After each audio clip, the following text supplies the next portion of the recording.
Freddy, quisiéramos pedirte si por favor nos llevas a Dios en oración para comenzar y después, Pedro, pues la plaza es tuya. Muy bien, un honor orar.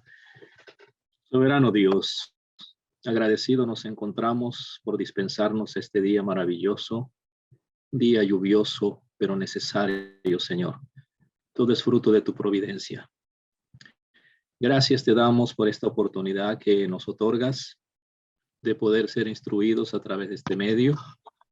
Que tu gracia se despliegue, Señor, de manera abundante sobre nosotros y que tu gracia también acompañe al maestro y profesor que va a estar instruyéndonos. Háblanos al corazón, Señor, y que en este día aprendamos algo nuevo, que lo podamos aplicar a nuestra vida y al trabajo que tú nos has llamado a realizar. Así es que, Señor, bendice este tiempo, te lo pedimos en el nombre de Jesús. Amén. Amén. Amén.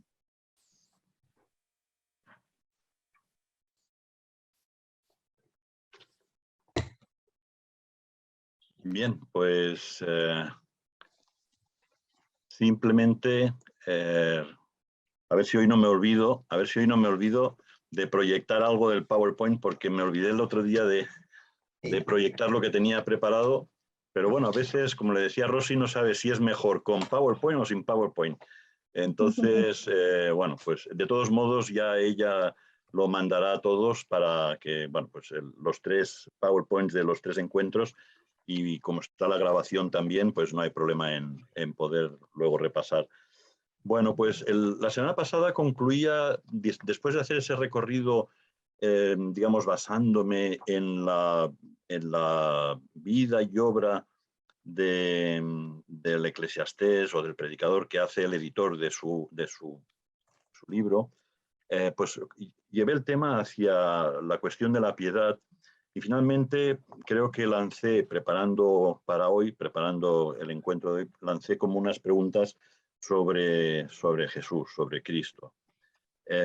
Porque realmente el centro del encuentro de hoy va a ser Jesús, Jesús el Cristo, Jesús el Mesías. Y las preguntas que hacía realmente se podrían resumir en una. Y ahora sí que voy a poner el PowerPoint, que si no me voy a olvidar otra vez. A ver, voy a ver si comparto un momento.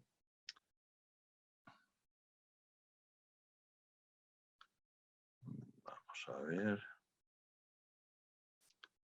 ver qué pantalla tengo que compartir, que se vea.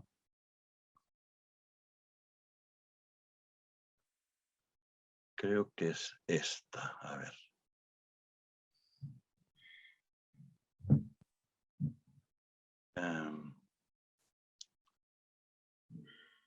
¿Se ve la pantalla del PowerPoint? Sí. Sí. ¿Sí? Ups. Vale. Sí, la estamos viendo. Muy bien. Pues bueno, como dice ahí, ¿no? La pregunta fundamental que me hacía ayer, hace ya una semana, era realmente ¿qué lugar explícito ocupa Cristo en nuestra misión?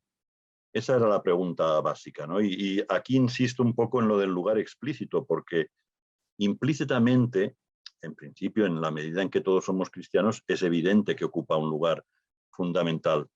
Pero ocupar un lugar integral, completo, quiere decir que ha de ser implícito y explícito, no solamente implícito, ¿no?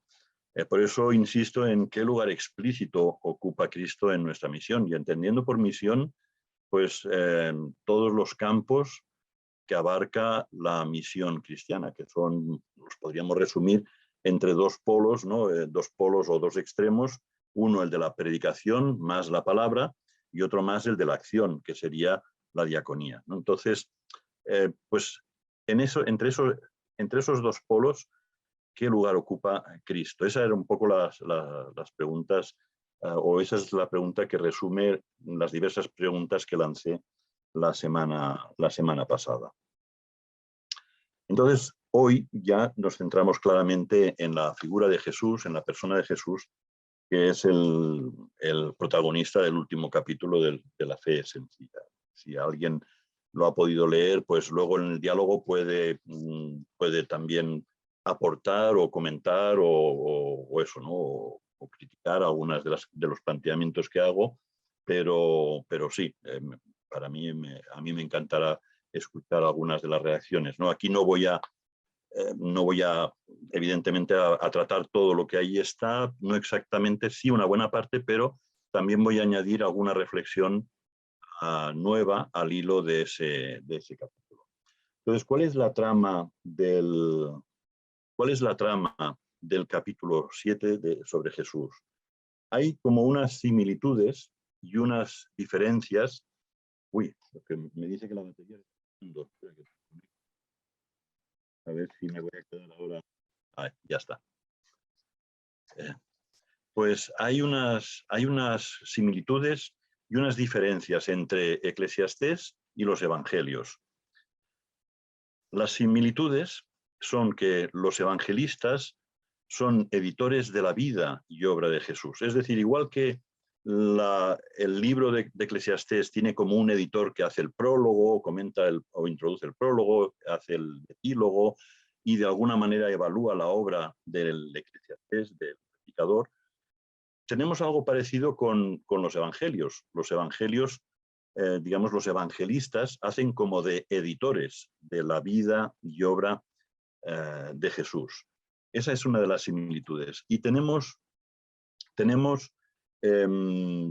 digamos, dos bloques, ¿no? Hay que diferenciar entre los sinópticos, los evangelios sinópticos, que son, como todo el mundo sabe, Mateo, Marcos, Lucas, y el Evangelio de Juan, que tienen características distintas entre esos dos bloques. Los sinópticos, de alguna manera, tratan de reflejar lo que podríamos llamar un Jesús algo más histórico, mientras que Juan lo que hace es proyectar la vida del resucitado y glorificado, no solo del resucitado, sino del Jesús ya glorificado, digamos, exaltado a la diestra del Padre, es decir, ya gobernando desde el cielo, etcétera, lo proyecta a cada episodio de la vida de Jesús. ¿Bien? Lo proyecta sobre cada episodio de la vida de Jesús. Para Juan, como que no hay una diferencia entre el Hijo del Hombre y el Hijo de Dios. Mientras que los evangelistas sinópticos sí que respetan un poco más esa diferencia entre el Hijo del Hombre y el Hijo de Dios. Ahora hablaremos un poquito más de eso. Esa es una de las primeras similitudes, ese trabajo de edición que hacen, por un lado, el editor de Eclesiastés y por el otro, los evangelistas. Otra similitud es que los evangelistas han sido atraídos por las enseñanzas de Jesús. Es evidente que ellos han recogido episodios de la vida de Jesús, los narran, porque han sido atraídos por esa vida y obra de Jesús. Del mismo modo que el editor de Eclesiastés se sintió llamado, atraído por el libro del Eclesiastés, por lo que decía el predicador. Y por eso lo edita, por eso, digamos, lo presenta al gran público. Esa es una gran similitud. Y luego también otra es que, en cierto modo, todos comienzan por la genealogía de sus protagonistas. El editor de Eclesiastés pues habla de que era hijo de David, etc. Y también también los evangelistas comienzan por las genealogías de Jesús. Cada evangelista tiene una genealogía distinta. Sería interesante, ¿no?, ver cada genealogía, qué quiere decir cada genealogía, pero no me voy a entretener con eso, ¿no? Son genealogías diversas, de hecho, en los 4 evangelios. Incluso la de Juan se puede considerar una genealogía, ¿no? El Logos encarnado, ¿no? Bueno, pues hay una genealogía en cada uno de los evangelistas, igual que hay una genealogía en el caso del Eclesiastés. ¿Cuáles son las diferencias entre Eclesiastés y los evangelios? Digamos, una gran diferencia es que en los evangelios conocemos la vida de Jesús, no solamente su obra, no solamente lo que dijo, digamos, sino también su vida. No es que tengamos una biografía completísima, Pero bueno, hay una selección de episodios de la vida de Jesús que ilustran a quién creen los evangelistas que es Jesús, ¿no? Entonces, hay unos episodios que, bueno, pues que eso, que tomaron cuerpo en la persona de Jesús, en la vida de Jesús, y esa vida de Jesús nosotros la podemos conocer a través de los evangelios. En el cambio, en el caso de Eclesiastés, lo que conocemos más bien es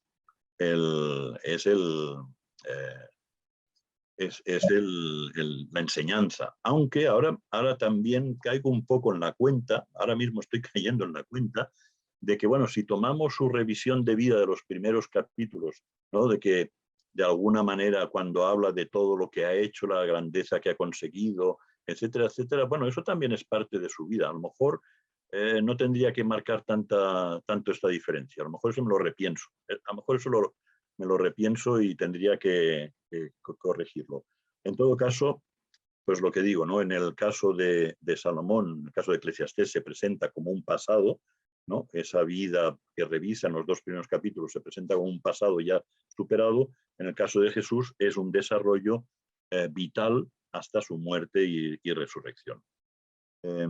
Esa es una de las diferencias. Y la otra es que los evangelios introducen la vocación, ¿no? Eso que trabajábamos en Eclesiastés o en el predicador de genealogía y vocación, pues aquí la vocación le viene narrada, no conectada directamente en principio con la genealogía, aunque en el caso de Marcos podría ser, porque en el caso de Marcos sí dice que era hijo de Dios también directamente a la entrada, pero bueno, la de entrada ya en el Evangelio, pero en general la vocación de Jesús se narra en dos episodios distintos, alejados ya de la vocación, como son el bautismo.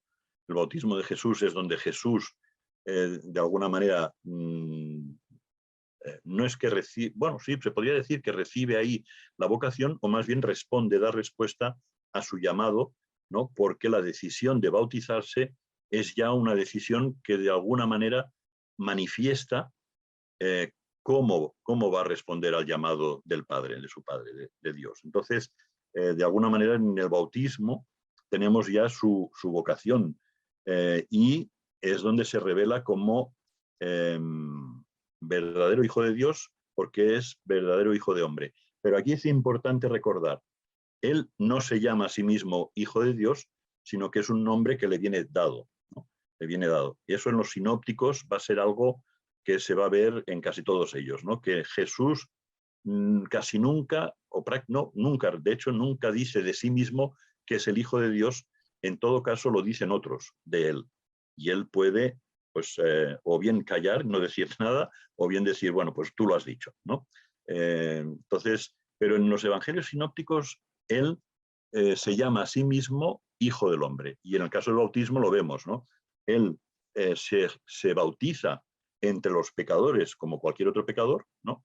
Entonces, como hijo de hombre, y recibe el nombre de hijo de Dios, el título lo recibe de lo alto, ¿no? No se llama él a sí mismo. Y aquí hay que recordar que hijo del hombre, bueno, en hebreo quería decir simplemente humano, es decir, bueno, dependía, si es hijo de Adán, eso sería el Ben Adam, o en arameo el Ben Enosh, o Bar Enosh, mejor dicho, eso es como un ser humano. El hijo del hombre, si se utiliza el nombre Adán, es el ser humano. Si se utilizara el hijo de el Ben Ish, o sea, el hijo de un varón, eso ya es pues otro varón, digamos, ¿no?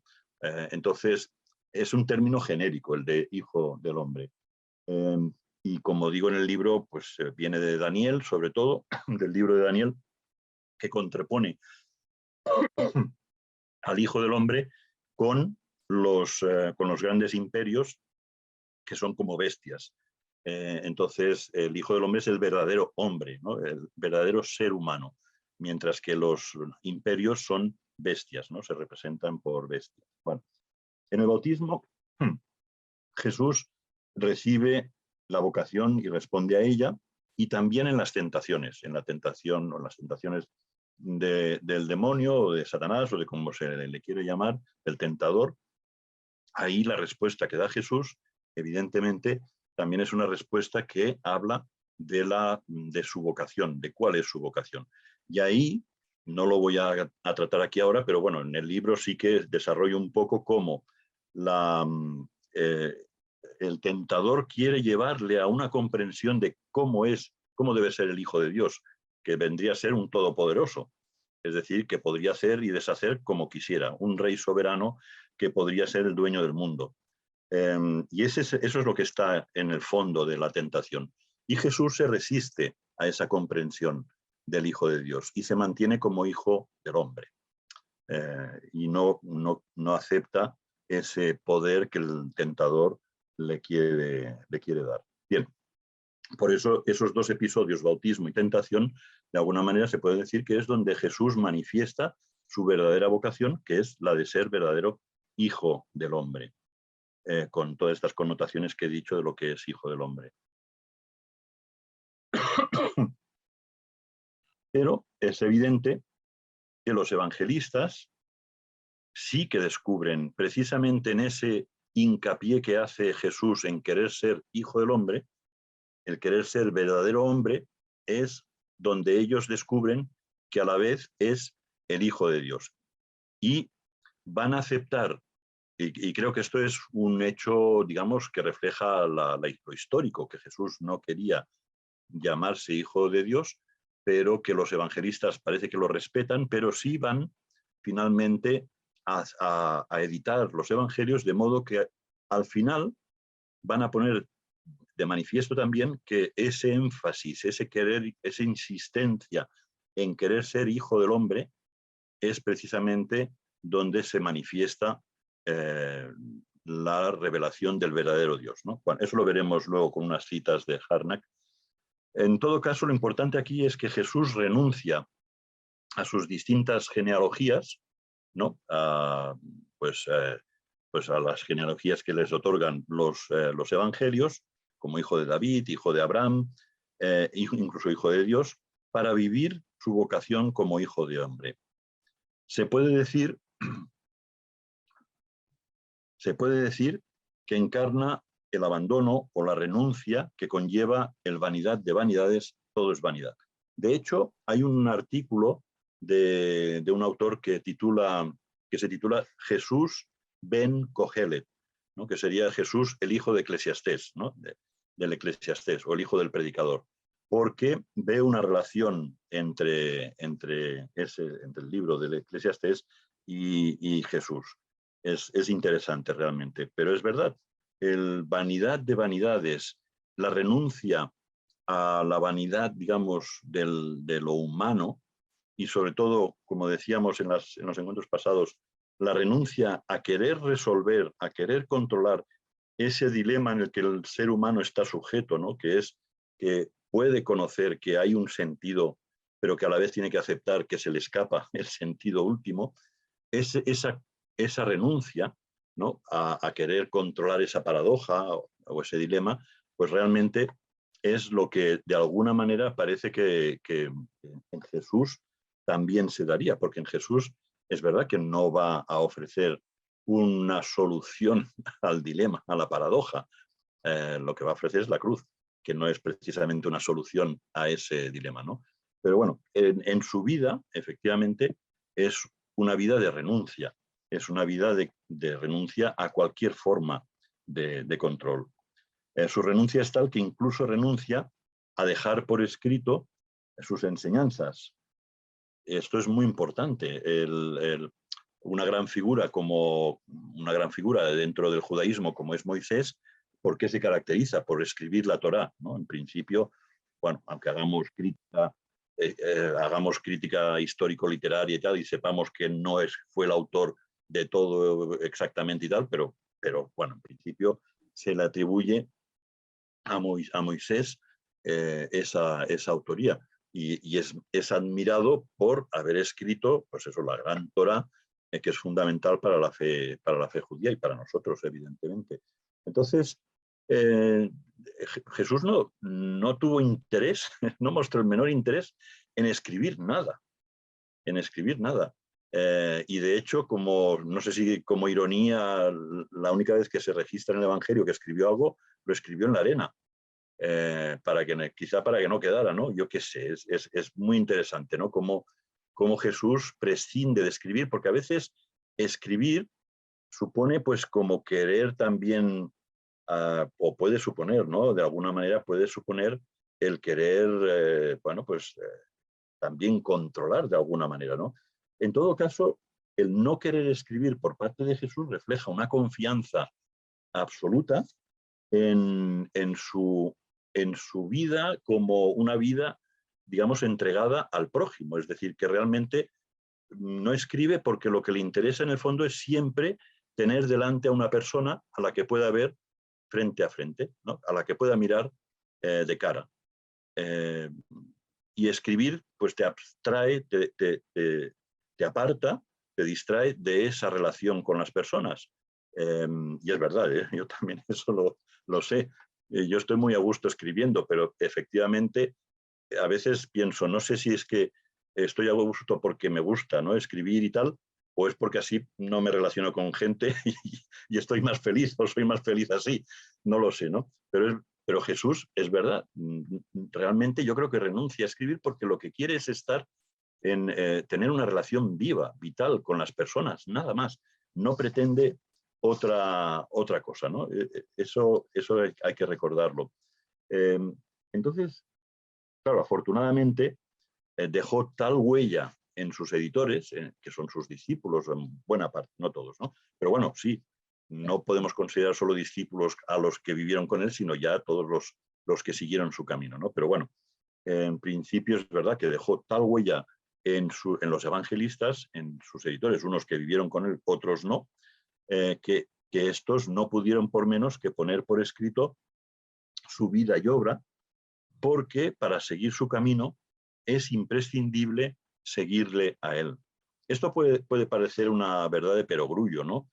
Para seguir el camino de Jesús hay que conocer a Jesús, pero en este caso, bueno, lo voy a ir desarrollando, ¿no? Es importante fijarse en esta verdad de perogrullo, que parece tan obvia, tan evidente, pero es importante porque uno podría decir, bueno, podría seguir las enseñanzas de Jesús, pero vamos a ver que no se trata de seguir solo las enseñanzas de Jesús, se trata de seguir a Jesús con Jesús, en Jesús, digamos, ¿no? No es solamente seguir unas enseñanzas. Y yo creo que esto lo captaron, los evangelistas lo captaron muy bien. Y lo vamos a ver cómo esto les influyó en la forma de redactar los evangelios. Los editores, los evangelistas, descubren en las enseñanzas y obras de Jesús una identidad mucho más rica y sustancial de lo que el propio Jesús dijo de sí mismo. No sé si recordaréis que yo decía que el editor del predicador, al final en el epílogo, descubre cuál es la aportación del predicador, a pesar de que el predicador decía de sí mismo y de su obra y de todo, que todo era vanidad. Vanidad de vanidades, ¿no? O sea, vanidad de vanidades ya sabéis que es como un superlativo. La pura vanidad, ¿no? O la mayor vanidad. Parecería que si uno se atuviera solo a lo que dijo el predicador, pues que sí, que efectivamente él mismo hubiera dicho que su obra, incluso sus escritos, pues podrían ser vanidad. Sin embargo, el editor dice que enseñó al pueblo. Y además dice, hubo un provecho, ¿no? A pesar de que el predicador había dicho que no hay provecho en la vida, ¿no? Porque todo vuelve a su... Sí, bueno, no sé si recordaréis que os decía que un poco la lógica del predicador era que en la vida siempre hay +1 más -1, igual a 0, ¿no? Esa fórmula matemática tan sencilla. Pero el editor sí que dice, no, pero la obra del predicador sí que enseñó al pueblo, sí que enseñó al pueblo. Y las obras de los sabios son como aguijones, ¿no? Que se meten en la carne, etc. Entonces, aquí los editores del Evangelio ven en Jesús más de lo que el propio Jesús dijo de sí mismo, por lo menos de lo que dijo de sí mismo. Ya el tema de la conciencia de Jesús, también lo digo en el libro, es un tema que dejamos aparte, es un debate ya desde los primeros siglos de la Iglesia, es decir, desde el siglo I ya al segundo siglo, hay grandes debates sobre cuál era la conciencia de Jesús, o conciencia mesiánica, trinitaria, podríamos decir, etcétera. Eso lo dejamos. Lo que sí es cierto es que Jesús nunca dijo de sí mismo, nunca se puso como el centro mismo, ¿no? Siempre su predicación era el reino, más bien, ¿no? Entonces, pero los editores sí descubren en su predicación y en su obra que él mismo es fundamental, es el centro de lo que hay que predicar y de lo que hay que hacer. Voy a leer un texto que dice: los evangelistas descubren la gloria divina de Jesús, esto es, la manifestación verdadera de la divinidad en su vocación por la vida sencilla, asumiéndola hasta la suma contradicción de la cruz. Plena confianza en el Padre. Padre, en tus manos encomiendo mi espíritu, mi vida, mi aliento, como se quiera traducir, aún experimentando su abandono. Dios mío, ¿por qué me has abandonado? Es decir, ahí es un poco la imagen del centurión, ¿no? Que en esta muerte, en esta forma de morir, en esta expiración, ¿no? Entrega del espíritu, él ve verdaderamente este era hijo de Dios, ¿no? Ahí descubre. Es muy interesante los evangelios, no se descubre la divinidad de Jesús, ¿no? O que es la manifestación perfecta de Dios, no se descubre en la resurrección, se descubre en la muerte, en la cruz. Eso es muy importante el recordarlo. Por decirlo de modo más teológico, estoy leyendo una parte del libro. El Dios verdadero se manifiesta en el proceso inverso al que suele seguir el ser humano. Si éste aspira a trascender su humanidad contradictoria para hacerse Dios, como vimos en otro encuentro, aquel se nos muestra trascendiendo su divinidad para ser hombre, y hombre precario. Es decir, aquel es Jesús. Por tanto, y contra todo pronóstico, solo el acogimiento o la acogida de la precaria sencillez humana conduce a la salvación o la vida verdadera, como se quiera decir. Para los evangelistas, Jesús encarna esta inversión hasta tal grado que su propia persona se convierte en revelación divina. Hay aquí un paso definitivo que sin duda es muy atrevido, porque es la vida y obra de la persona misma de Jesús la que se convierte en revelación divina. Esto es algo que veremos en el proceso de formación de los evangelios.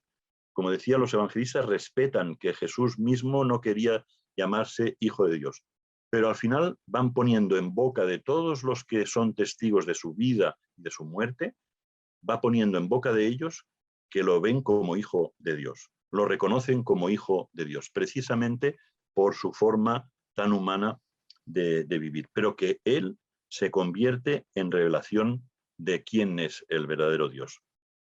Sigo leyendo. Ya no es una palabra divina revelada a Moisés o a algún profeta, sino que es toda una vida humana, no solo sus palabras, la que se convierte en revelación divina. Si el editor del Predicador descubrió en sus enseñanzas más de lo que él mismo pensaba, ahora los evangelistas muestran que la vida y obra de Jesús mismo es el camino, la verdad y la vida. Eso, evidentemente, sí que lo dice Jesús, pero ¿en qué evangelio? En el Evangelio de Juan. Yo soy el camino, la verdad y la vida. La verdad que no es tanto una verdad doctrinal como una actitud de lealtad. Es un término, aunque es del Nuevo Testamento, pero en el libro lo pongo, ¿no? Ecos que hay del Antiguo Testamento donde se relaciona camino con verdad o lealtad. En realidad, en el Antiguo Testamento es más lealtad, la palabra que se traduce a veces por verdad, pero la mayor parte de las veces habría que traducirla por lealtad o fidelidad y vida, ¿no? Es decir, que Jesús mismo es vida, no es solo el seguir su camino, no es solo seguir su camino, sino que Él mismo es la fuente de vida. Para los evangelistas, la persona misma de Jesús se ha convertido para el hombre en camino de seguimiento, o sea, en vocación, así como en la lealtad que da fuerzas, la lealtad, la verdad, la lealtad de la persona de Jesús que da fuerzas para el seguimiento, y finalmente la forma de vida de Jesús se ha convertido en la vida misma de quien le sigue. Es decir, que tiene que haber un proceso de identificación profunda en ese seguimiento. Como digo, no es solamente un seguimiento, por lo menos creo que es lo que los evangelistas quieren decirnos, no es solamente un camino de seguimiento, de un camino que alguien ha trazado y dices, bueno, pues hay que hacer lo mismo que él hizo. No, no, es que además, eso hay que hacerlo, claro, pero es que además aquí lo importante es identificarse con la persona de Jesús, identificarse plenamente, fundirse con la persona de Jesús. Ese es un poco, digamos, la cuestión, el esqueleto de ese capítulo sobre Jesús. ¿Y qué significa esto para nosotros? Es decir, ahora la pregunta mía es, y aquí sí que ya me he dejado de ir poniendo los textos. Ahora la gran pregunta es esto. Esta trama que acabo de describir sobre lo que podría ser un poco el proceso de formación de los evangelios, ¿qué significa para nosotros, ¿no? ¿Cuál es la esencia o la sustancia de esta trama? Básicamente, que Jesús, el que anuncia, es anunciado, se convierte en el anunciado, ¿no? Ya no se anuncia solo el reino del que él hablaba, sino que ahora hay que anunciar a Jesús mismo, ¿no? Ese es un cambio importantísimo. La vida, muerte y resurrección ha trastocado la vida de los evangelistas hasta tal punto que ya no pueden entender la vida sin hacer suya la vida y obra de Jesús. Para ellos será imprescindible narrarla y proclamarla. Eso es importante, ¿no? Narrar y proclamar. De tan sencilla y genuina se ha convertido en la vida del ser humano verdadero, ese Hijo del Hombre. Esto es, del hombre que tiene vida eterna. Por eso la historia de Jesús se ha convertido en la buena nueva, en el Evangelio, de salvación. Contarla y proclamarla, pero no en su detalle histórico anecdótico, sino en la autenticidad de su sencillez y genuinidad, es proclamar buenas nuevas de liberación. Aquí hay un elemento importante, porque cuando se habla de la biografía de Jesús, a veces pues el Jesus Seminar, ¿no? Que tanto, o sea, supongo que por allá se habrá escuchado hablar mucho del Jesus Seminar, ¿no? Donde hablan de indagar quién fue de verdad Jesús, el Jesús histórico, ese Jesús que podamos de alguna manera contrastar con datos, etc. Hay un fuerte énfasis, ¿no? O se pone mucho el acento en querer conocer a ese Jesús histórico como si ese conocimiento nos llevara al verdadero Jesús.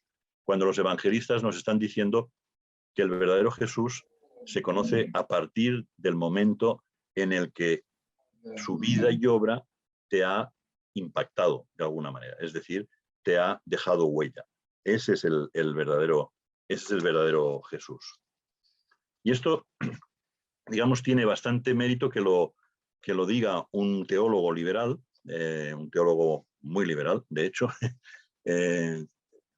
por lo menos más que yo sí que lo era, desde luego, y que era Harnack, pero que es un poco padre de la, no padre de la teología liberal, pero vamos, era uno de los exponentes más importantes. De hecho, Karl Barth reaccionó bastante fuertemente contra Harnack en algunos de sus planteamientos y bueno, y en parte tenía mucha razón con algunos de los planteamientos de la teología de su tiempo.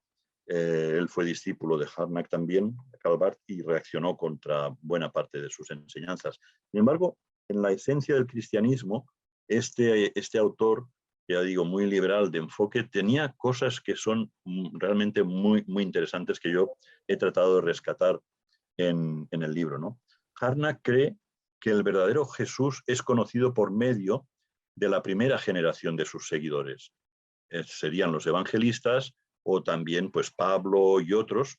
Se conocería a Jesús mejor por sus seguidores y también por la propia historia que ha generado la figura de Jesús, no solamente por aquellos que le conocieron directamente, sino por quienes no le conocieron, pero han seguido su camino. Dice que se puede conocer a Jesús, al verdadero Jesús, a partir de la huella que deja, del rastro que deja. Viene pues a decir que el Jesús más auténtico, más genuino, no es el que surge de una fiel y completa reconstrucción histórico-crítica de su vida, sino el que nace de la huella que imprimió en sus editores y finalmente en todos sus seguidores. Y esto voy a tratar de hacer ver que tiene, o demostrar que tiene mucha importancia, no solo por el tema de la exégesis, que sería lo de menos, no solo por cuestiones exegéticas, cuestiones académicas, sino que tiene mucha importancia teológicamente, ¿no? Como algo fundamental en la fe. ¿Por qué? Porque si esto es así, si tiene razón, los evangelios son entonces una puerta franca al verdadero Jesús. Es decir, los evangelios, a veces desde la exégesis crítica, se dice que los evangelios más bien ocultan a Jesús porque no presentan al Jesús histórico, sino al Jesús de la fe. Entonces hacen un corte radical entre el Jesús histórico y el Jesús de la fe. Sin embargo, ya digo, siendo este autor de la línea crítica, muy crítica, liberal y tal, él dice que no, que los evangelios precisamente por eso son una fuente, una puerta abierta, una puerta franca al verdadero Jesús.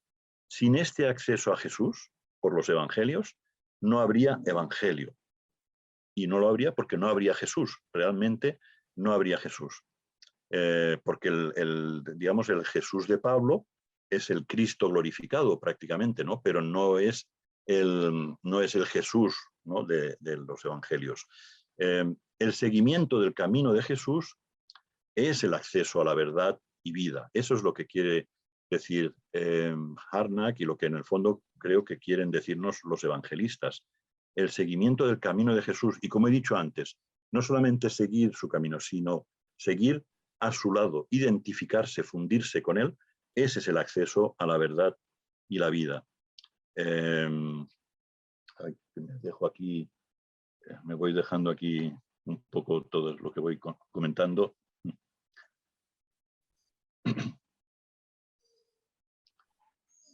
Por eso, digamos, ya como una cosa aparte, como un paréntesis, me gusta decir que hoy domina la evangelización de método y estrategia en determinados círculos evangélicos, más que la búsqueda de la vida sencilla y humilde vivida por Jesús, ¿no? Que es el fundamento indiscutible de comunión con el prójimo. Entonces, en el tema del anuncio, en el tema de la proclamación, esto tiene que pesar. Esta forma de vida de Jesús tiene que pesar. No es método y no es estrategia, ¿no? Tampoco digo de ser ingenuos, pero no hay que basarse en pura estrategia o puro método, ¿no? Es algo mucho más vital. En cierto modo, necesitamos urgentemente cautivarnos unos a otros por Jesús. Es decir, el tema de los discípulos es que también entre ellos, o sea, no solamente es una relación de discípulos a Jesús, a Maestro, sino que entre ellos había un estímulo, ¿no? Sobre todo cuando ya con Pentecostés, etcétera, pues empiezan a entender más cosas de las que entendían estando con el mismo Jesús, pues ahí ya ellos se estimulan realmente, ¿no? a vivir a Jesús, a Jesús ya muerto, resucitado, glorificado, etcétera. Entonces Jesús, voy muy atrasado, me voy quedando atrás. Bueno. Jesús es el camino a seguir, ¿no? Esa es quizá la sustancia o la esencia de lo que quiero decir. Pero esto significa que la vida y obra de Jesús es realizable. Aquí vais a decir, bueno, a mí no me gusta cuando se dice que el camino cristiano es una utopía, o que, por ejemplo, el Sermón del Monte es una utopía.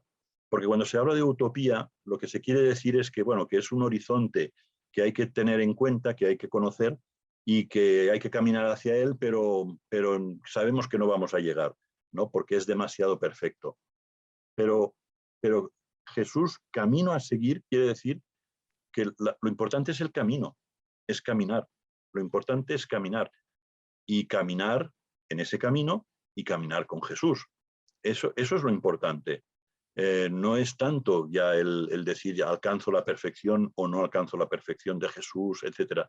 Eso no es lo que Jesús realmente en el fondo nos pide. Lo que nos pide es eso, que caminemos con Él, ¿no? Que caminemos a su lado. La vida y obra de Jesús, en este sentido, es realizable. Es una invitación a seguirla. como dice Jesús mismo, pues si me amáis, observad mis mandamientos, ¿no? Obedeced mis mandamientos. Claro, uno puede decir, uy, pero esto, bueno, pues, a ver, si los mandamientos de Jesús en el fondo se reducen a la cruz, que cada uno tome su cruz y le siga, pues efectivamente la cruz se puede tomar. No es un camino de perfección. Ojalá no tuviéramos cruz. Ojalá no.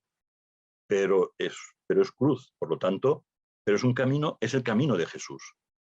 Entonces, ese camino es el que, bueno, pues en principio, todos sus mandamientos se podrían reducir a eso, a tomad la cruz y seguidme.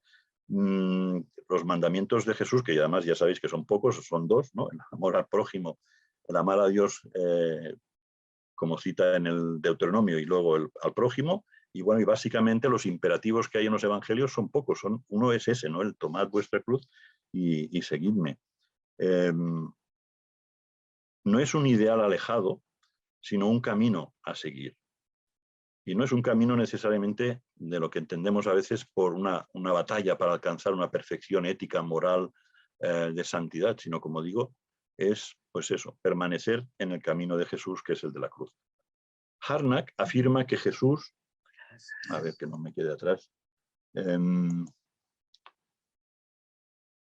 afirma que Jesús, no puso Jesús, a ver, me iba a saltar una cita. Harnack afirma que Jesús no pertenece al Evangelio como un elemento, no como un componente del Evangelio, sino que fue el Evangelio hecho hombre, la fuerza misma del Evangelio. Conforme comprobarán. No sé si me decían algo o si alguien me decía algo, no. Conforme comprobarán los hombres perennemente. Básicamente lo que él dice es eso, que no es un componente, no es un elemento del Evangelio, sino que es el Evangelio mismo hecho hombre, la fuerza misma del Evangelio. Harnack dice, no puso Jesús en el Evangelio las palabras yo soy el Hijo de Dios, mas quien se proponga conocer al que anunció el Evangelio a los hombres deberá confesar que no podía declararse la divinidad en forma más pura y comprenderá que la fuerza del Evangelio para los discípulos de Jesús fue Jesús mismo, y lo que de él aprendieron en palabra y en actos, lo enseñaron al mundo, enseñanza que aún perdura. Eso es lo que dice Harnack, que ya digo, desde su perspectiva muy liberal, muy de la crítica histórica, etcétera, pero es lo que él dice sorprendentemente. Aquí hay una relación entre el maestro y los discípulos que pasa por ser una relación fraternal.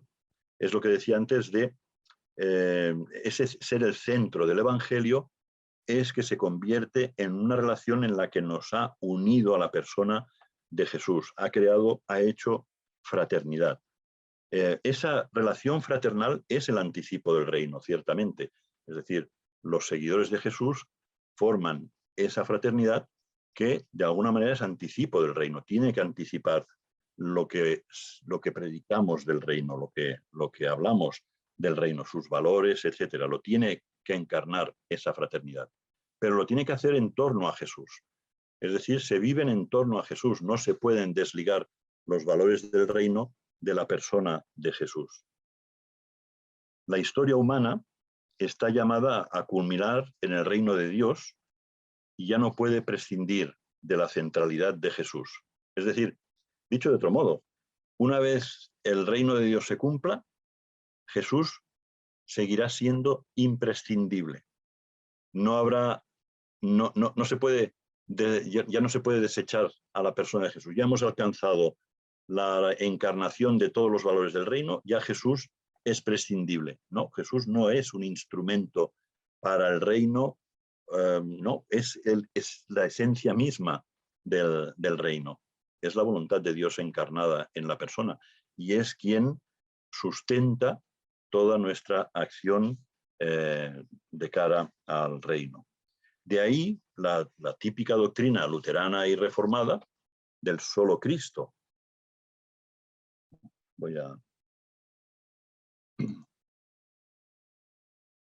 De ahí el solo Cristo, ¿no? Que usaban en las famosas divisas reformadas, bueno, protestantes, tanto de Lutero como de Calvino, solo Cristo. Ahí tenemos qué significa ese solo Cristo. ¿Qué es lo que significa solo Cristo? Yo me pregunto, ¿solo Cristo o sola Caritas? Bueno, es un juego usando, como a los teólogos les gusta mucho usar el latín. La verdad es que es cierto que el latín tenía una formulación muy concisa, muy precisa. Y es verdad que en ese sentido, pues en toda la escolástica que se hizo en latín era como muy precisa en su vocabulario y tal, ¿no? Pero bueno, lo que quiere decir es ¿solo Cristo o solo el amor? ¿No? ¿Solo Cristo o solo la caridad? Ya sabéis que los católicos hablan más de caridad que de amor, ¿no? Pero bueno, la palabra caritas es amor, ¿no? Entonces, ¿solo Cristo o solo amor? ¿No? Esa es una pregunta que, bueno, yo me hago, y no porque sí, sino porque en mi entorno yo tengo dudas de cómo se entiende el solo Cristo. ¿Qué entendemos por solo Cristo en nuestro contexto pluralista, posmoderno y ecuménico? Si yo lo preguntara, realmente, incluso a todos los que estamos ahora en este encuentro y tal, las respuestas serían seguramente muy diversas y posiblemente no tan precisas, un poco difusas. Yo, por lo menos, creo que en el ámbito ecuménico no siempre es muy precisa. Hay una cierta idea difusa de qué significa este solo Cristo, ¿no? Tengo dudas realmente de cómo lo interpretaríamos muchos, ¿no? Su significado. Bueno, en todo caso, como digo aquí, bueno, pues tengo dudas respecto a que en mucho del ámbito ecuménico el solo Cristo es más formal a veces que real. Pero bueno, eso ya digo, es una impresión personal mía que no sé si es cierta o no. Mi impresión es que ante el pluralismo subjetivista imperante que domina nuestro tiempo, y digo pluralismo subjetivista en el sentido de que una cosa es pluralismo, otra cosa es pluralidad, que no es lo mismo. Pluralismo es defender que la pluralidad es un valor en sí mismo y que tiene que haber pluralidad. Esa es una cosa. La pluralidad es una realidad. Hay una diversidad enorme, ¿no? Es una realidad. Pero a veces cuando se habla de pluralismo, parece quererse decir que no se puede pasar pues por ejemplo en el caso de la fe, de una fe a otra, de una religión a otra, y que no se puede hacer un llamado a nadie a cambiar de uno a otro. Hay que aceptar esa pluralidad. Eso sería un poco el pluralismo, ¿no? Digamos, no tratar de cambiar la pluralidad tal y como está en este momento. Ahora, la pluralidad es una realidad y por lo tanto, como tal realidad, simplemente es que está ahí, no es ni buena ni mala, es que es la realidad y es la realidad también incluso de la naturaleza, etcétera. O sea que eso no es bien cierto, ¿no? Pero cuando digo pluralismo subjetivista, también quiero decir que es que además de ese pluralismo que a veces quiere que no haya cambios, ¿no? de un lado a otro, de una realidad a otra. Además, es que hay tal concepto de que la realidad es absolutamente subjetiva, es tan subjetiva que nadie puede decir nada a nadie sobre nada. Es decir, sobre todo en temas de ética, no se puede decir nada. Eso es un subjetivismo que parece imperar, si no en la realidad, es verdad que en los medios de comunicación, en los debates, pues sí, parece que a veces domina esa idea de que nadie tiene derecho a, digamos, decir nada, ¿no? Un sujeto, una persona, un individuo, no tiene derecho a decir nada sobre ética, moral, o religión, o fe, o convicciones, etcétera, a otra persona, ni tratar, y mucho menos tratar de convencerla y de cambiarla. A eso me refiero por pluralismo subjetivista, ¿no? Entonces, mi impresión es que en este pluralismo subjetivista imperante, muchas de nuestras iglesias se han replegado y se han refugiado en la teología del Dios es amor, que evidentemente es algo muy bíblico. Primera de Juan 4:8, es obvio que Dios es amor, ¿no? Pero que ante esta realidad que tenemos, tan abierta y tan, digamos, reacia, ¿no?, a aceptar que nadie diga nada de según qué campos, de según qué terrenos, pues eso, religiosos, éticos, morales, etcétera, pues ¿dónde nos podemos encontrar? Pues en el amor. El amor cubre todos los pecados, ¿no? Es decir, que el amor nos cubre a todos, nos puede dar unidad a todos, pero no hablemos de nada concreto sobre esas convicciones, etcétera, ¿no? Y creo que a veces la teología cristiana, sobre todo el ámbito, ¿no?, en el que estamos nosotros, creo que a veces se ha replegado hacia esa teología del Dios es amor y ha centrado su misión y su espiritualidad solo en los actos de amor, ¿no?, que es la diaconía básicamente. Entonces, ahí ha puesto todo el peso de la misión. Esa es una impresión que tengo, ya digo, aquí en el contexto en el que yo me muevo aquí. Desde esta teología, el recorrido del querigma, ¿no? El querigma es la palabra que usan los especialistas para hablar del mensaje evangélico esencial. El mensaje evangélico no me refiero de las iglesias evangélicas o reformadas, sino que me refiero a la esencia del evangelio, ¿no? Entonces, desde esta teología, el recorrido del querigma neotestamentario sigue en nuestros días un recorrido inverso al del Nuevo Testamento. ¿Qué quiero decir con esto? Según lo que he estado exponiendo antes, voy a ver qué hora es para que... aquí no la veo. Ya tengo que ir cerrando. Bueno, desde lo que hemos estado viendo al principio, bueno, y en el desarrollo de este encuentro, es que hemos ido, o la formación de los evangelios ha ido desde el Jesús, que podríamos decir que habla del reino, que habla de otra cosa, no de sí mismo, el Jesús que habla del reino, al Jesús que se ha convertido en el Hijo de Dios, ¿no? El Hijo, y que es la manifestación auténtica de Dios. Eso en los evangelios, pero si vamos a Pablo, todavía más, ¿no? Porque Pablo ya, como decía al principio, bueno, como antes, no sé en qué momento lo he dicho, pero Pablo ya habla solo prácticamente del Cristo resucitado y glorificado, es decir, del Señor que ya está a la diestra del Padre y que entonces gobierna el mundo desde el trono junto al Padre, etc. Eso lo conocemos por la teología tradicional, en lenguaje tradicional, ¿no? Entonces, hay como un proceso, ¿no?, de un Jesús que habla de una tercera cosa, una tercera realidad, al Jesús que poco a poco se va convirtiendo cada vez más en el centro mismo de la misión, de la predicación, etc. Bueno, solamente recordar, ¿no?, que cuando hablamos de que Jesús está en el trono celestial junto al Padre, etc., gobernando el mundo desde ahí, recordar que gobierna el mundo desde la experiencia de la cruz, ¿no?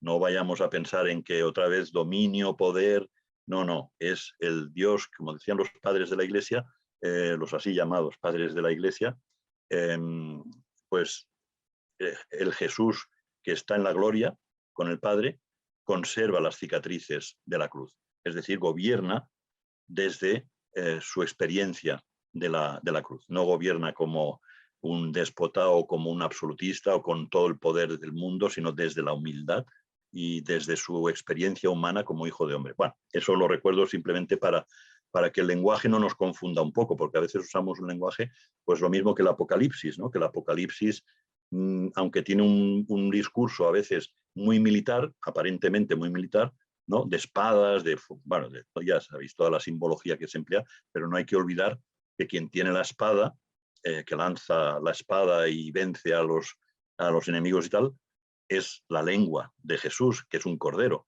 que es el que vence siendo cordero. No. Entonces, bueno, es un discurso muy a veces aparente, que da fuerza militar, pero no es nada militar, de hecho es antimilitarista, ¿no? Pues Bueno, eso es un paréntesis para que no nos confundamos por el lenguaje. Entonces, hay ese proceso de elevación, se podría decir, ese proceso de elevación en el Nuevo Testamento. Pero ¿qué ocurre? Que ahora, hoy día, y más con ese énfasis en recuperar al Jesús histórico, como si los evangelios no nos dieran quién es el verdadero Jesús, se ha ido a recuperar, ¿no?, a ese Jesús que hablaba de una tercera cosa que era el reino de Dios. Entonces ahora hemos hecho el proceso inverso. Entonces predicamos que Cristo fue el Jesús muerto en cruz y resucitado porque anunció con su vida y obra el reino de Dios, llamándonos así a anunciar el reino de Dios. Por tanto, el reino de Dios es el lugar en el que impera el amor de Dios, es el objeto de nuestro llamamiento.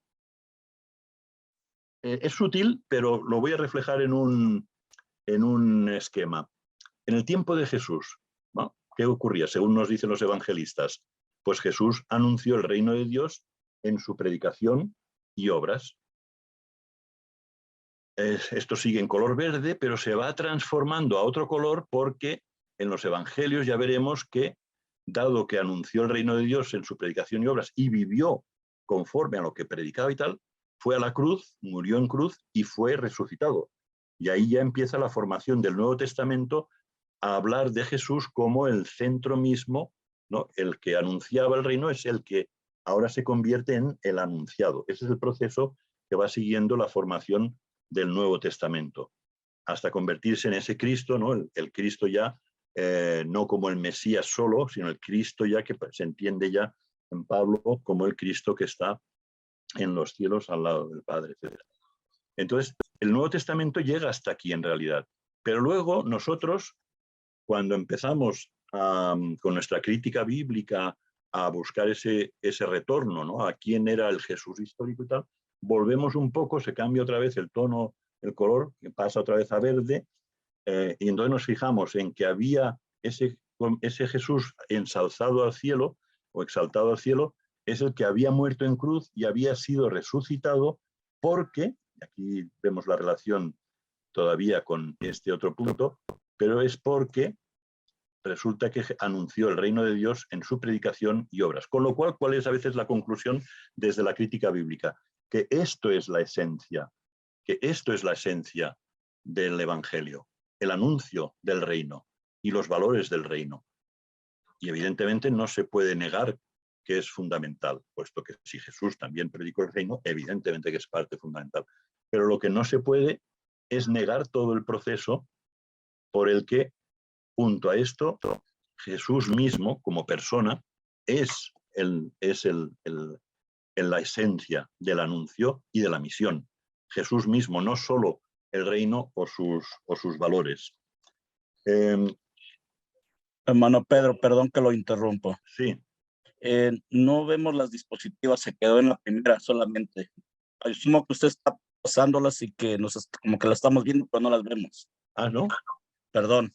Sí, no, haces bien en decírmelo porque, anda, pues entonces, a ver, un momento, a ver qué pantalla estoy compartiendo. Voy a dejar de compartir y voy a compartir otra vez, a ver si...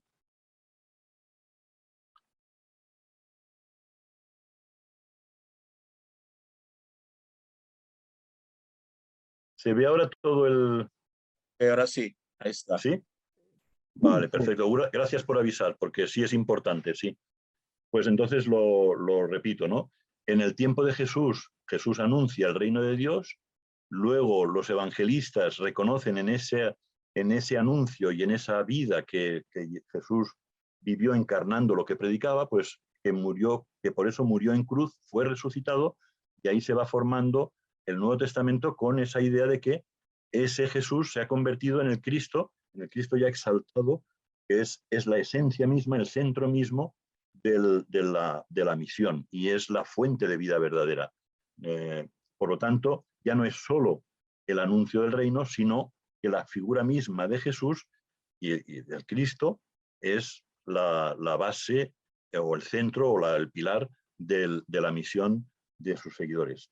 Pero luego llega en tiempos ya del siglo XVII, XVIII, con el tema de la crítica bíblica, recuperar al Jesús más histórico, etcétera, pues volvemos otra vez a que este Jesús que había muerto en cruz y había resucitado, pues resulta que lo fue porque predicó el reino de Dios y lo vivió. Y por eso murió. Con lo cual, esto se ha convertido para muchos hoy día en lo esencial, en los valores del reino. Que además, como digo, como se puede compartir parte de esos valores del reino, se pueden compartir con otros, ¿no? Incluso con cualquier otra religión, porque hay valores nucleares de justicia y tal que se pueden compartir perfectamente, pues es digamos, más fácil, se creería que es más fácil para la misión. Y yo entonces lo que digo es, cuidado, que tenemos que tener en cuenta todo el proceso de formación del Nuevo Testamento, no solamente ir a un supuesto Jesús histórico que reconstruimos, sino tener en cuenta todo el proceso del Evangelio, de formación de los Evangelios y del Nuevo Testamento, que nos dicen que a Jesús verdadero se le conoce no volviendo a ese Jesús histórico, sino que de verdad se le conoce a través precisamente de sus testigos que han manifestado que este era el verdadero Hijo de Dios y que es por eso que se ha convertido en el pilar de la misión de sus seguidores. Bueno, este es el esquema que me parece importante pues, repensar o por lo menos tenerlo en cuenta, ¿vale?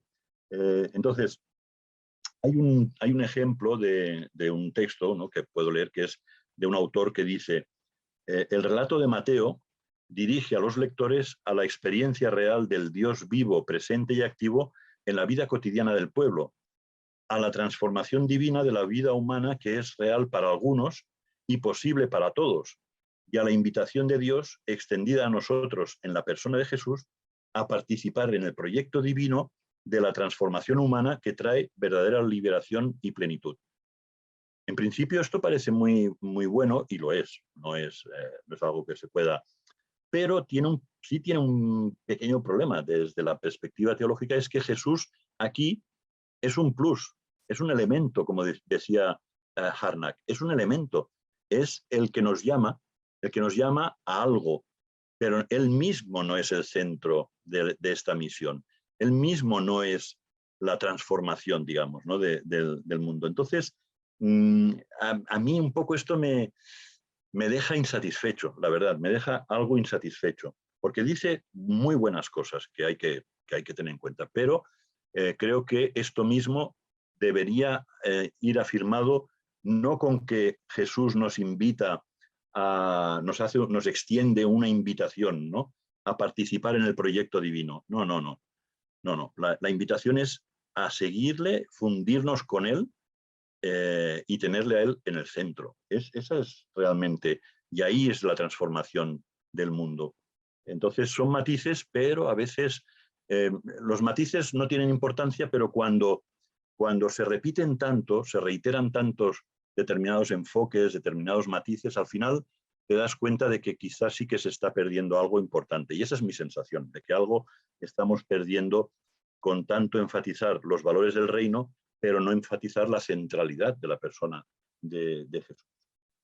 Bueno, pues en todo caso, no me acuerdo qué tenía yo aquí, sí, lo que digo aquí, ¿no? Este proceso inverso, ¿no?, de recuperar al Jesús histórico y volver al reino y a sus valores, parece más digerible en el contexto de pluralismo, pues todos podemos encontrarnos en la verdad del amor, porque el reino evidentemente es una fraternidad en la que hay justicia de verdad, auténtica, genuina, y por lo tanto puede ser más fácil encontrarnos todos ahí en ese concepto, ¿no? Pero al final yo creo profundamente de que si dejamos fuera a la figura de Jesús, claramente y explícitamente, no solo implícitamente, sino explícitamente, esté presente en todo esto, pues al final no es verdad, al final no hay tal encuentro, porque al final el amor es muy bonito hablar del amor, pero ¿qué amor? ¿Qué es el amor? ¿El amor de qué? ¿De quién? ¿El amor de la cruz? ¿El de la entrega? ¿El del amor al enemigo? ¿De qué amor estamos hablando, ¿no? ¿De qué amor estamos hablando? ¿De qué justicia estamos hablando?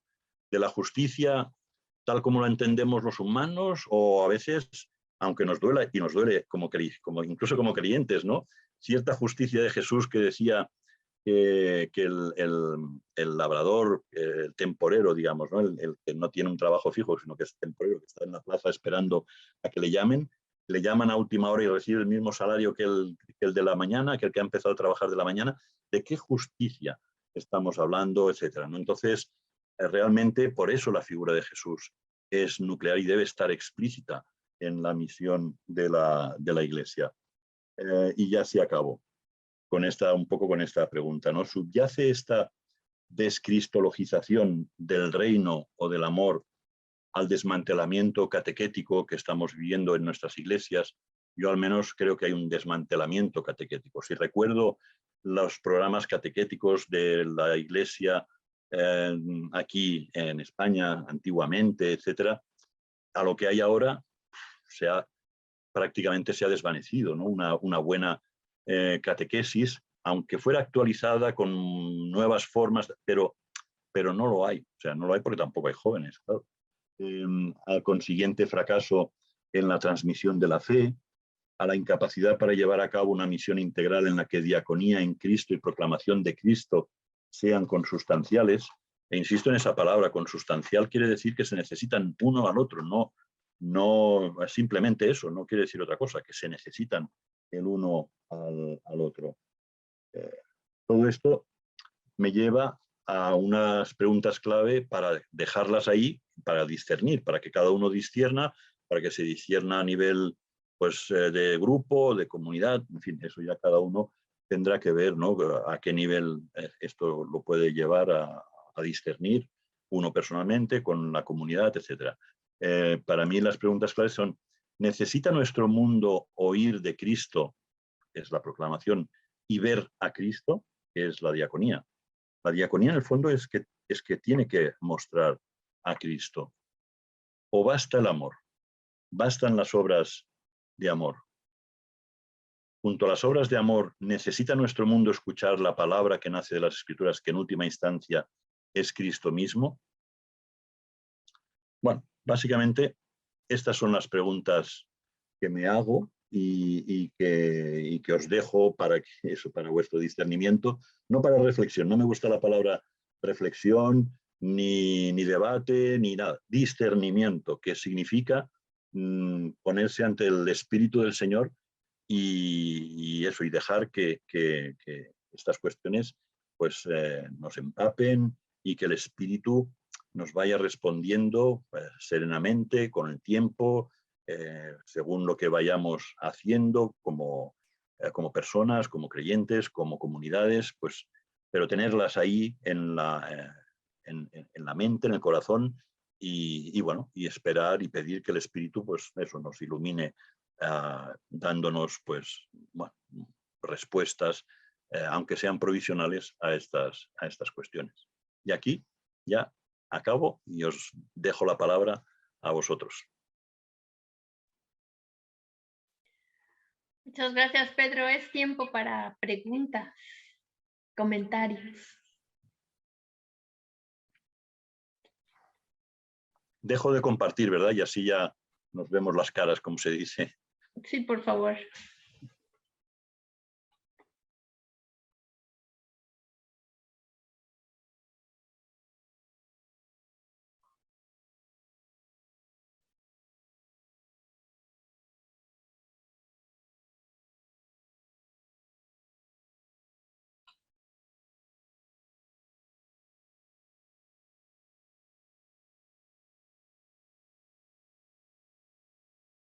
¿Alguna pregunta o comentario? Me encantaría que lo llevarais a la realidad, porque a lo mejor yo he hablado de mi realidad y no es la vuestra, pero pues eso, no sé hasta qué punto os podéis identificar con esta realidad o no, o en vuestro contexto es distinto, muy distinto, ¿no? Entonces, aunque sea para comentar esto, pues me encantaría oírlo, ¿no? Willy. Sí. Primero, muchas gracias por la excelente, articulada, sobresaliente presentación, vocabulario muy sencillo de entender y verdaderamente estoy contento. Mi pregunta, bueno, primero quiero otra vez enfatizar que en el capítulo 5 hubo inclusividad, hombre y mujer. Yo no me puedo olvidar de eso. Y entonces vuelvo otra vez a Génesis 1:27, que Dios lo creó hombre y mujer. Y para mí, respeto el derecho de usted decir que en buen castellano, pues incluye los dos, pero para mí en buen sentimiento y pensamiento teológico, Dios va más allá de la academia. Espera un momento, perdón un momento. Déjame decirte que sobre el Génesis, primero dice, creó al hombre, varón y hembra los creó. Sí. Es que en hebreo es lo mismo que un poco en castellano. La diferencia es Adam, y luego Adam es hombre, y luego Ish es varón. Entonces, Ish, varón, Isha, que la Reina Valera antigua traducía varona, que es una, que a nosotros nos suena raro, pero bueno, pero reflejaba muy bien eso, ¿no? Hombre creó al hombre, ¿y cómo los creó? Además lo usa el plural, varón y hembra.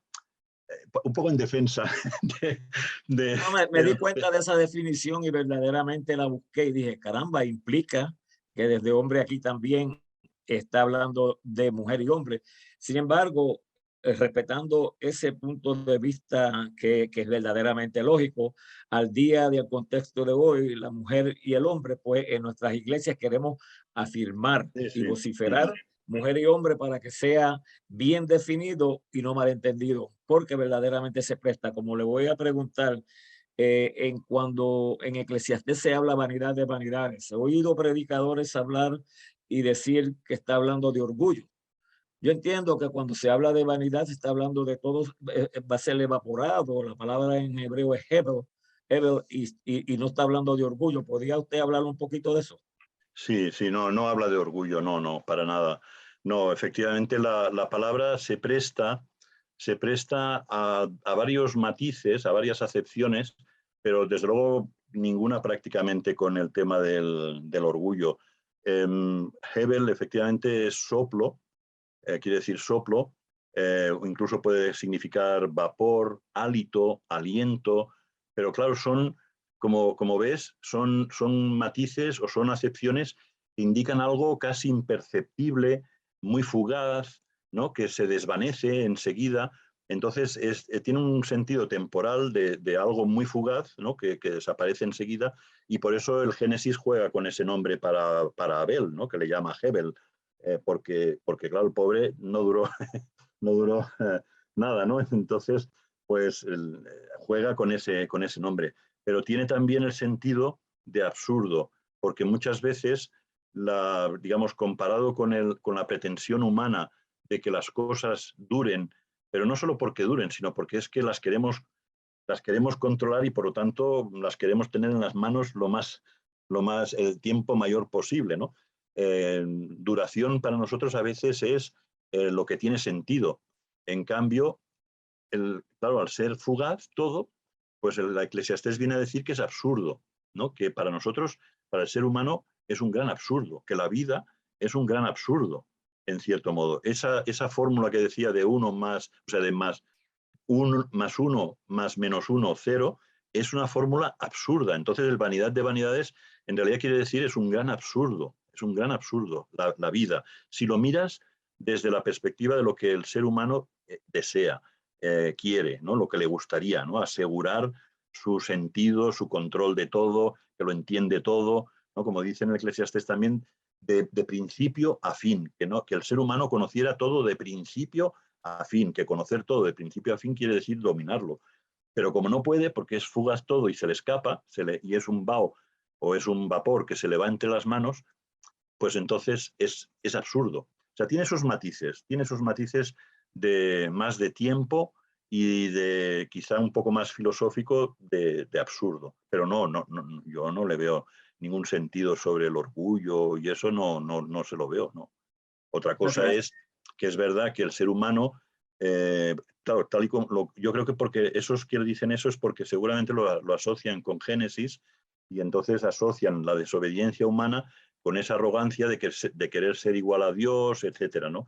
Pero yo creo que aunque están en diálogo, como digo en el libro, están en diálogo Génesis y Eclesiastés, pero cada uno dice lo suyo, no se puede confundir lo uno con lo otro, ¿no? De hecho, remarco eso, ¿no? Que es verdad que Génesis enfatiza mucho la culpa del ser humano, mientras que Eclesiastés no. Eclesiastés dice que ese problema que tenemos los humanos viene ya con la creación, viene con el paquete de la vida.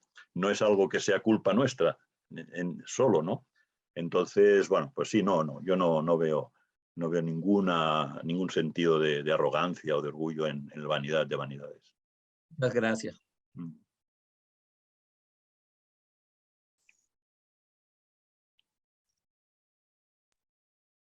Me llamó mucho la atención. Gracias por esta clase. Estoy aprendiendo, soy lento para aprender, pero por eso me gusta ver ¿cómo se llama? Las imágenes para poder captar mejor. Pero en su libro me llamó la atención porque estuve leyendo y comparando mi congregación, mi pensamiento, y he visto que la iglesia, hablando de mi congregación, vemos comúnmente las inconformidades, ¿verdad? Y una de las inconformidades que yo veía más es que la justicia de Cristo no nos parece, porque creemos que las cosas tienen que ser a nuestra manera, tienen que ser de la forma que nosotros creemos y no como Cristo. Y lo vemos con los discípulos, ¿no? Que mismo Judas esperaba un rey que fuera, ¿cómo se llama?, hacer toda una contienda contra Roma, pero que al final sí lo que hace es presentar su amor, su ternura y bajarse a un nivel de entendimiento de lo que es la humanidad. Me gusta en su libro cuando dice acerca de cómo es de que él no piensa en subir, sino piensa en este terreno donde es completamente hombre. Gracias porque, como le digo, soy lento para aprender, pero hay muchas cosas que tengo que volver a retomar con su libro porque no es fácil tomarlo así de rápido, ¿verdad? Pero sí hace pensar en cómo poder hablar con los hermanos y el libro el hecho de que usted encaje al libro de Eclesiastés, pues fue más hermoso porque entonces ahora veo la perspectiva del rey Salomón y ahora el mismo Salomón hablando de él mismo, juzgándose a sí mismo, y que creo que sería un enfoque perfecto para nuestra congregación, para mí personalmente, de verme dónde estoy parado. Gracias. No, gracias a ti, porque realmente, bueno, y te puedo decirte que los lentos, generalmente, la ventaja que tienen es que reposan más lo que aprenden, es decir, que lo digieren, es como el que come lentamente, ¿no? Y yo como muy rápido y eso no disfruto de la comida y mi mujer, en cambio, es muy lenta, ¿no? Es muy lenta, pero saborea, disfruta. Y por lo tanto la lentitud tiene sus ventajas, ¿no? Es una buena, no podemos ser iguales, ¿no? Pues no, gracias y también es verdad lo que dices respecto sí, el libro. Me dijo yo no sé si lo comenté en alguna ocasión de los encuentros anteriores, un amigo evangélico, no es de mi iglesia, pero bueno, es una persona también muy abierta y tal, pero es una persona, digamos, muy tradicional dentro de una iglesia evangélica. Me dijo que ahora ahora que ha leído el libro, me agradecería que escribiera la versión sencilla de la fe sencilla, porque porque un poco lo que encontraba efectivamente es eso, que quizás hay reflexiones que uno tiene que más que avanzar en la lectura, tiene que pararse y reflexionar un poco, ¿no? Entonces, claro, si tienes que reflexionar tanto en cada párrafo, al final se eterniza, pero claro, si vas rápido, el problema es que entonces son demasiadas cosas a la vez, ¿no? Que tienes que pensar y sí, yo creo que ahí tendría que repensar digamos, el desarrollo del argumento, ¿no? Digamos, esponjarlo un poco más y eso, y que fuera a lo mejor un poquito más extenso, pero que no contuviera en píldoras tan densas, ¿no? En cada párrafo determinadas reflexiones. Eso ya he ido viendo que ahí hay una cuestión que tengo que repensar. Pero bueno, me alegro de que efectivamente pueda ser útil para una congregación el hacer a lo mejor seleccionar cosas, aspectos muy puntuales y porque entiendo que a lo mejor para muchos miembros de a pie, ¿no? De la congregación igual es demasiado todo el libro, pero a lo mejor algunas reflexiones simplemente exponerlas y trabajarlas un poco como decía, discernirlas, pues sí, eso me alegro. Si se puede hacer, pues es la mejor contribución que puedo hacer.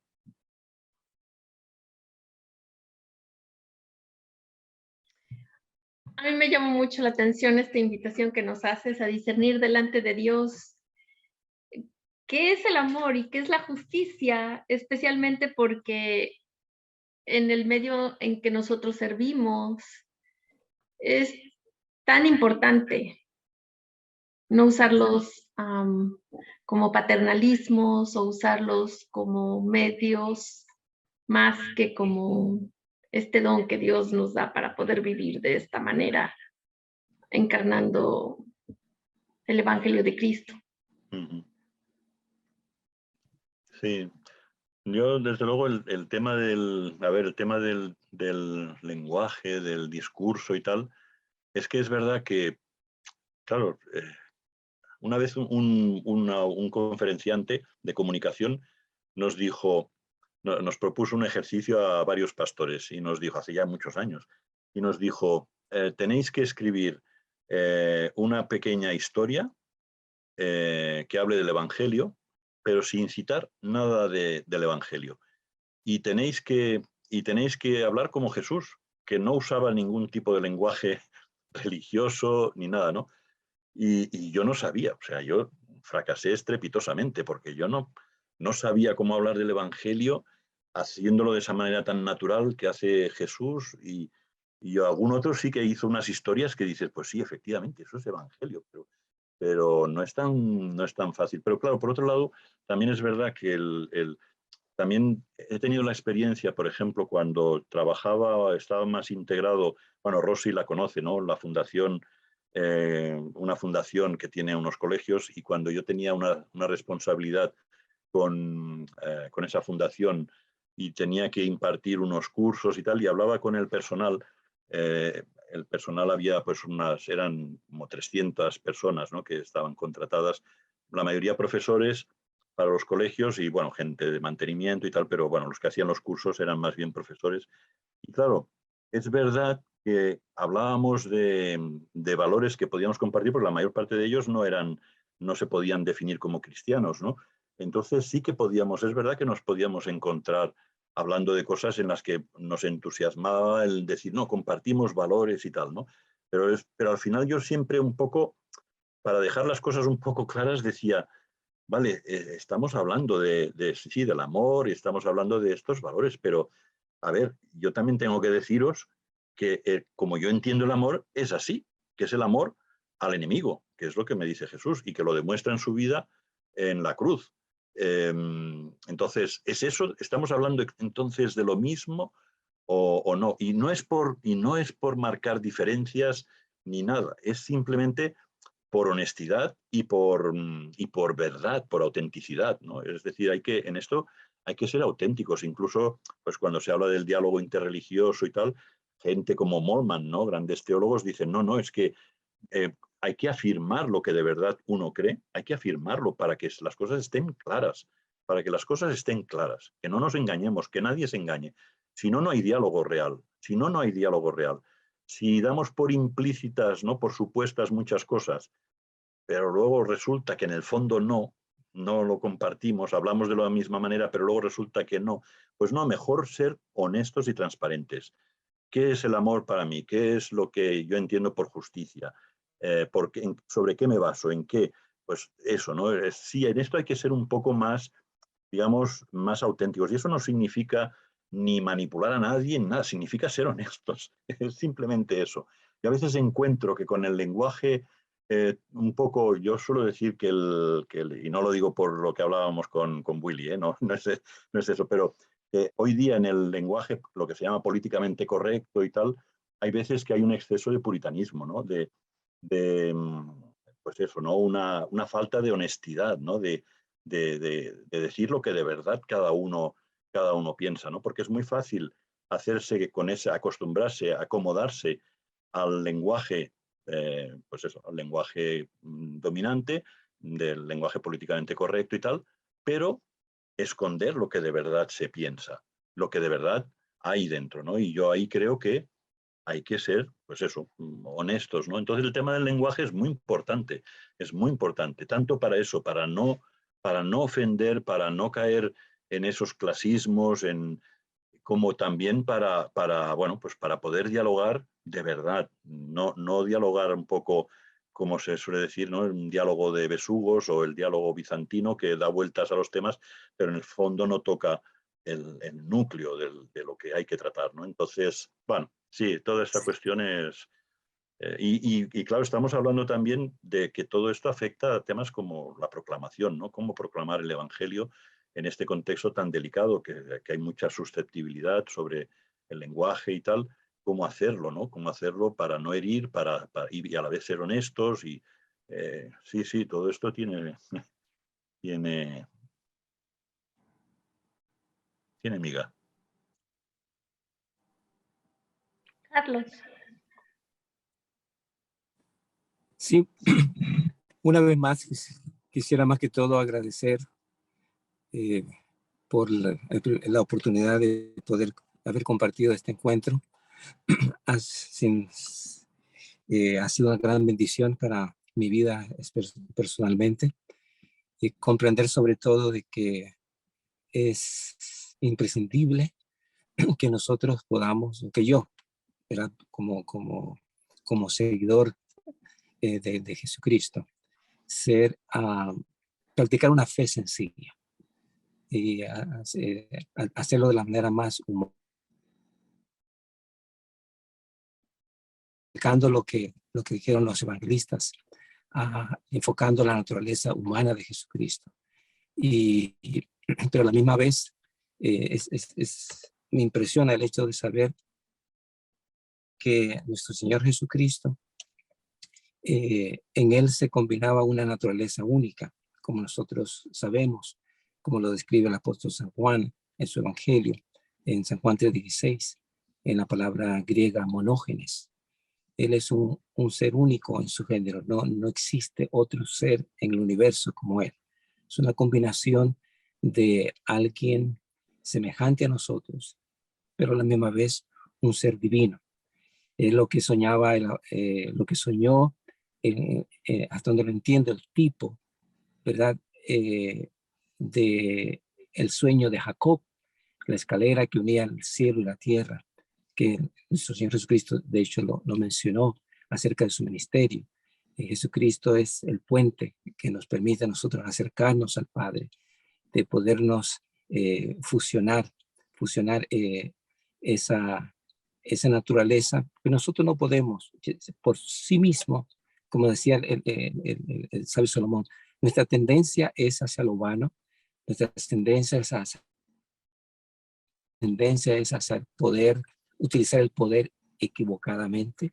La tendencia humana egoísta es que nosotros directamente no estamos pensando tanto en el bien de los demás, sino en el bienestar propio. Y eso es parte intrínseco de nuestra naturaleza. Sin embargo, el Señor Jesucristo vino a esta tierra a mostrarnos que como hombre es posible aspirar a un nivel superior, a un crecimiento, a aprender a negarnos a nosotros mismos y realmente vivir una vida semejante a Él, una vida de constante servicio. Desde el principio hasta el final de su carrera mesiánica, su ministerio, Jesús estuvo para servir. Y yo quisiera solamente mencionar, hacer esta observación a mi hermano, el doctor Zamora. Me encantó su libro y no lo pude leer todo. Me leí ciertas las partes claves y por razón de tiempo, pero primeramente Dios, ya un poquito más desahogado voy a poder tener la oportunidad de leerlo todo lo que me tengo pendiente, pero lo que leí fue gratamente bendecido.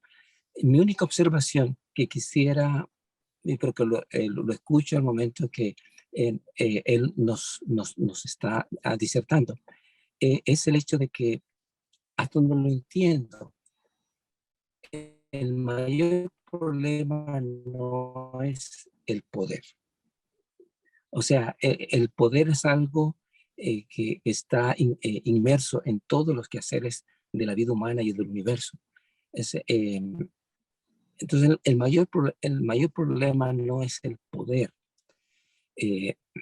en cualquier área que nosotros lo manejemos, ya sea en la esposa con esposas, patrones con obreros, gobiernos con pueblos. El mayor problema pienso que no es el poder. El mayor problema es cómo usamos el poder. O sea, Jesucristo en su naturaleza, cuando estuvo ministrando en múltiples ocasiones, él desplegó un poder extraordinario.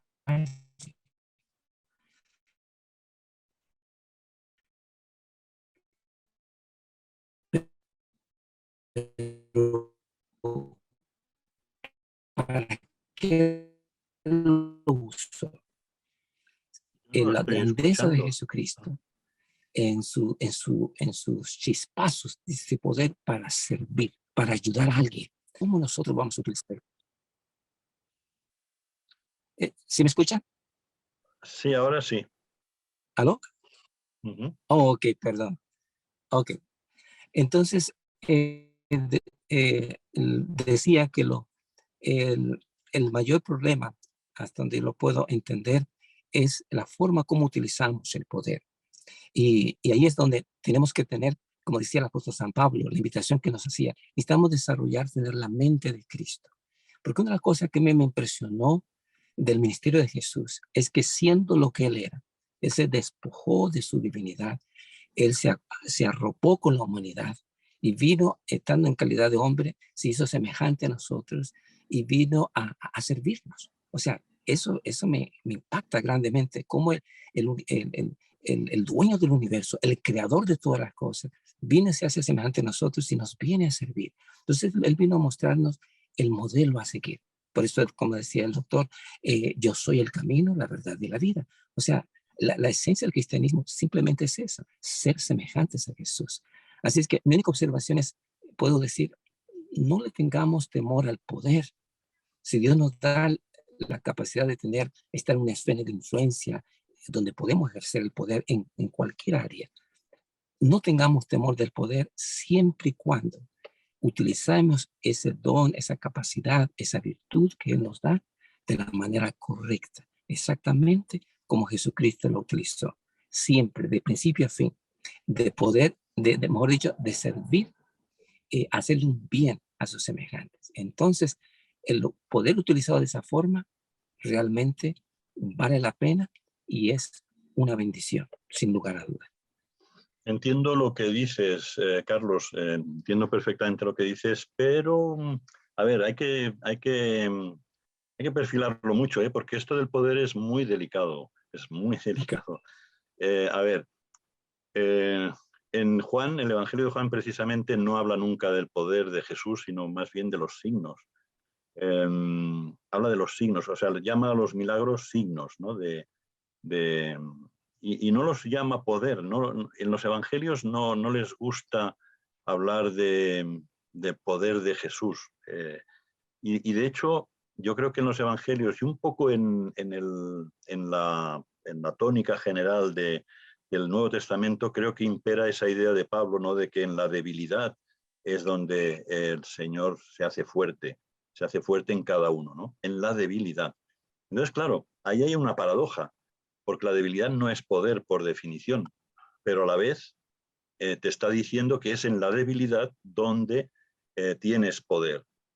Claro, entonces, a veces nosotros cuando hablamos de poder decimos, si usamos bien el poder, porque tenemos un poder y lo usamos bien para otros, pero es que ¿cuántas ideologías no se han convertido con muy buenas intenciones y una vez tienen el poder en las manos y tienen muy buenas ideas, ayudar a los demás, tal y cual? Bueno, te podrías referir en tu propio país, en Nicaragua, ¿no? Lo que significaban los sandinistas, lo que hablaban, lo que decían del pueblo y todo eso, y una vez han tenido el poder, pues efectivamente no es precisamente lo que podemos llamar un buen uso del poder, pero es que ya de por sí el poder es peligroso, es que el poder sí es peligroso, todo poder es peligroso.